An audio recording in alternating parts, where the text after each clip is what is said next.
I still remember the exact moment my life split into two halves, the man I was before that phone call and the man I became after it. My wife's voice sounded distant, almost cheerful, as she talked about the wedding trip she had been planning for weeks. "It's only a few days," she said. "Don't think too much about it." I didn't. That was my first mistake. Her name was Alina. For 8 years, I believed she was faithful, caring, and sincere. I spent long hours working as a financial analyst, building a comfortable life for us in a peaceful neighborhood. Alina, meanwhile, loved attention, social media, parties, and being constantly admired. Even so, I trusted her without hesitation.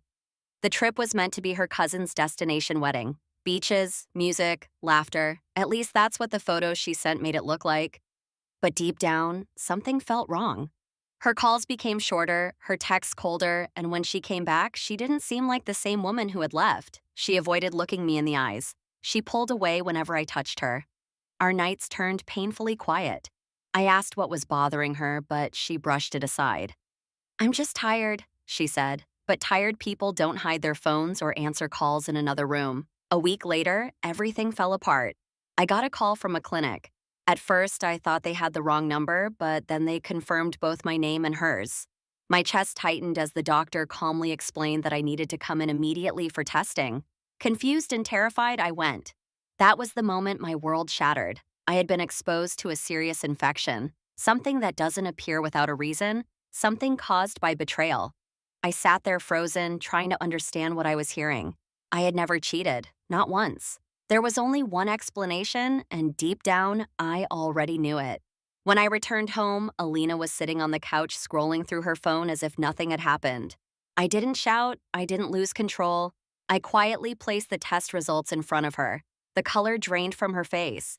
At first, she denied everything. Then she cried. After that, she blamed me, and finally, she confessed. "It only happened during the trip," she said. "It didn't mean anything." Didn't mean anything. Those words echoed in my mind louder than anything else. 8 years of marriage destroyed by a few reckless decisions. But the worst part wasn't only the betrayal, it was the danger she brought into my life without even thinking twice.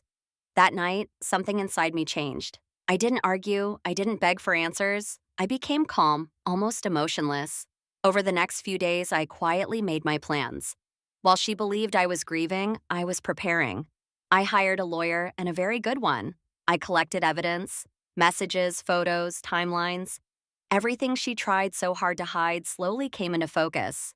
The wedding trip hadn't just been a wedding, it had been a full affair hidden behind filters, captions, and fake smiles. When I finally filed for divorce, she was stunned. "You're overreacting," she said. "We can work through this." Work through this? No. Some things cannot be repaired. They simply end. But I still wasn't finished. Alina had always cared deeply about one thing above all else: her image, her reputation, the flawless life she displayed to everyone around her. So I made sure the truth stayed visible. Without drama, without lies, I allowed reality to speak on its own. The evidence became part of the legal case. Mutual friends and acquaintances learned what had truly happened. The same people smiling beside her in those wedding pictures slowly began seeing the truth hidden behind them. Little by little, her world started falling apart. The divorce was finalized much faster than she expected. Because of her choices, she lost far more than just our marriage. Financially, legally, and socially, her life changed completely. As for me, I focused on healing, rebuilding, and becoming stronger than I had ever been before. Revenge is not always loud. Sometimes it is silent, careful, and permanent. She believed a short trip would bring her excitement. Instead, it cost her everything, and me, it gave me something I never realized I needed: the truth.